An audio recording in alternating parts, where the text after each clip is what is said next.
Alhamdoulilah, on a gagné. C'était une très belle équipe, l'Angola. C'était compliqué.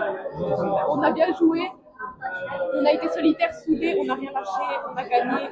Le premier objectif a été atteint, c'est se qualifier en Coupe du Monde. Maintenant, Inch'Allah, mercredi, la finale de la Coupe, Inch'Allah, c'est plus important. Oh, merci aux supporters, merci beaucoup. Vous étiez nombreux, ça nous a aidé beaucoup. بزاف شكرا. السلام عليكم. كنبغي نشكركم بزاف على التواجد ديالكم اللي كيعطينا واحد الحماس كبير. كنبغي نشكر بزاف الجماهير المغربيه اللي جات ساعدتنا ما بخلاتش بالمجهودات اللي كتبذل من جهتنا، وكنبغي نشكر صحاباتي بزاف اللي كانوا سمحوا الجميع ديال الصحاب ديال الجمهور اللي جا هنايا. كان عارفنا شنو غادي نديرو في السيره. الحمد لله قدرنا نتأهلوا بعدا لا كوب دي موند اللي هذا مفخرة لأي لاعب وأي لاعبة في كرة القدم. فرص داخل القاعة.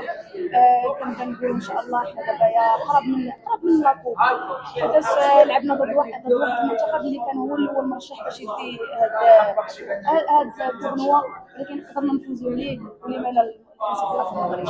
هاد الشعور كيف قلت لك مفخرة ديال اي شخص، ديال اي لاعب، ديال اي لاعبة. هذا واحد الشعور حتى واحد ما واخا زعما ما نبارطاجي معاك غادي يبقى واحد الشعور اللي انكرويابل. الحمد لله حنا اول مره غادي ندوزو كاس العالم ونهائي كاس افريقيا، حنا فرحانين بزاف وهذا فخر لينا، وكنبغيو نهديو هادشي للجمهور اللي جا ساندنا ووقف معنا، وان شاء الله كنتمناو التروفي يبقى في البلاد، وكنتمناو الجمهور يجي يساندنا في الفينال وما غنخيبوش الظن ديال الجمهور. نشكرهم بزاف ونقول لهم يكونوا معنا في الفينال ان شاء الله وما غنخيبوهمش.